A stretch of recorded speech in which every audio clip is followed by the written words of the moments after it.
Rusty here from far off lands.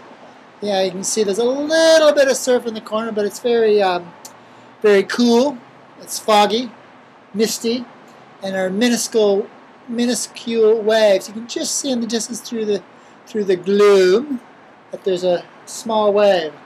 So high tide is in the middle of the day, and low is in the first part of the day and the last part of the day.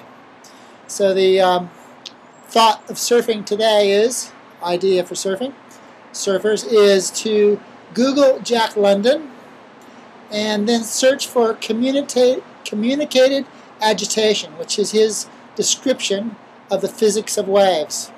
So try that out. So this is Rusty Miller from Surf Research, Byron Guide, and Rusty Miller Surf. Wishing you a safe, fun surf day.